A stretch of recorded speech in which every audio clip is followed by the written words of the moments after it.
Hey everyone, welcome back to our channel. If you're new here, please subscribe. I'd really love that. If you're returning, how you doing? What we're going to talk about today is, have you ever Googled anything or looked up any term and you see like the trend or whatever? Okay, there is a trend right now on Google and the search term is live off grid. Yeah. It has reached the highest number of hits in internet searches in 5 years, as increasingly more Americans realize they are screwed due to the financial terrorism of their overlords. Now, American housing is now so obscenely expensive as the country is in such shambles that more Americans than perhaps ever are trying to flee the globalist plantation while there is still time.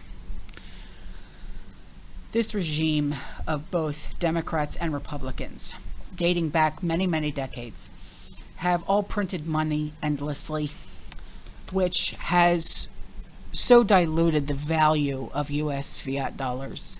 It's absurd. That a whole truckload of Federal Reserve paper is barely enough to buy groceries anymore, let alone a house.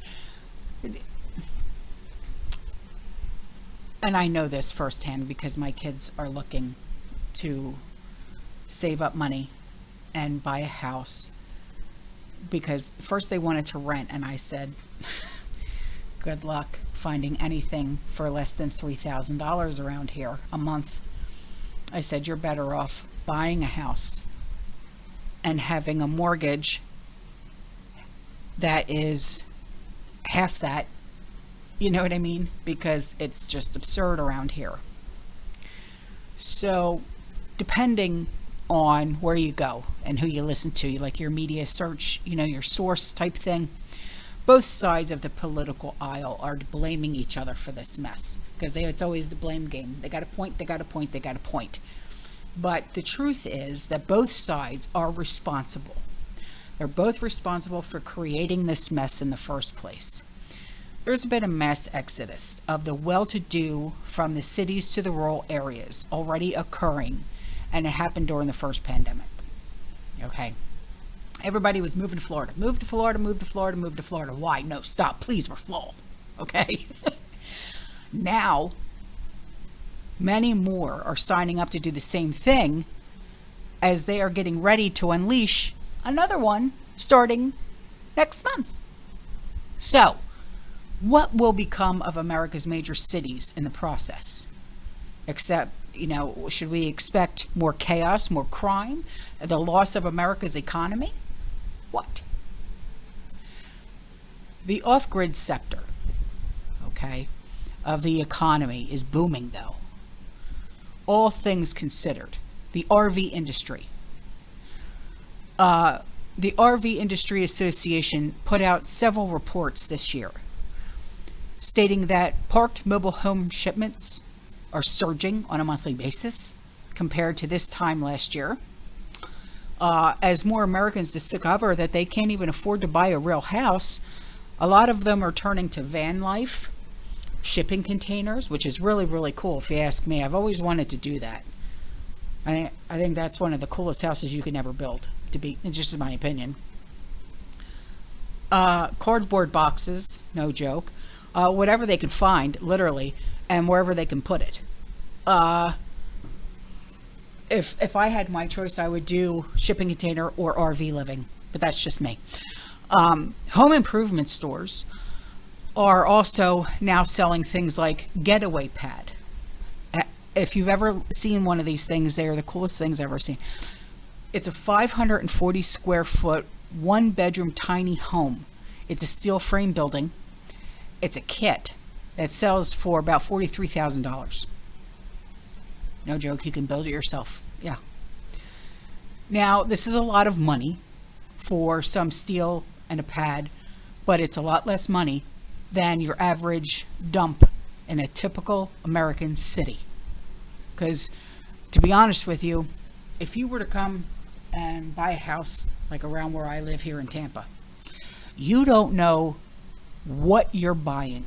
You don't know whose problems you're buying. I'll just put it to you that way. Okay? They can fix it up and make it look all pretty, but the bones of that house ain't pretty, I'm telling you. Okay? So, the answer is that it's an easy one for those with only so much money to spend.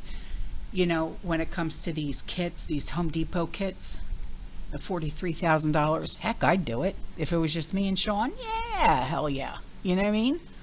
So while doing my research for this video and reading many articles, few articles that I came across, you know, because I read the comments too. One person on a story about all of this suggested that to those who have the means and the money to do all this, leave the country. Just leave the country. It gets more affordable and it's more peaceful that way. Yeah, because it's just easier just to up and leave your entire life and move to another country. Yeah, all right, Jack. Someone else said 100 years ago it was easier to flee when people saw things getting bad. And that was their rebuttal to someone else about how things have changed. There are no more real bastions left, maybe a few pockets left, but the world got real small real quick. Others spoke out about how formerly free areas of the United States are becoming tyrannical hellholes, especially the ones that have been targeted by the globalists for conversion to so-called 15-minute cities. And one suggested about all the chaos that is currently taking place in Lahaina.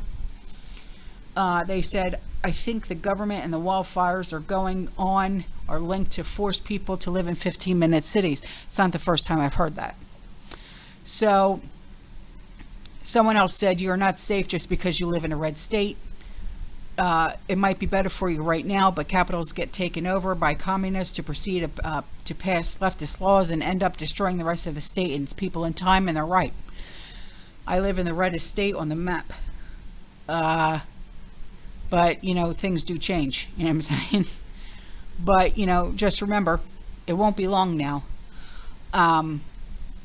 You know, for more and more people to try and live off-grid. That's, I think, everybody's dream, you know, especially in this community. But there's only, you know, there's only a certain amount of us that can actually afford to do this. You know what I'm saying? So, all right, guys, listen, I'm out of here. I will see you in the next one. You stay safe, you stay positive, you keep prepping. And as always, fear less. Ciao.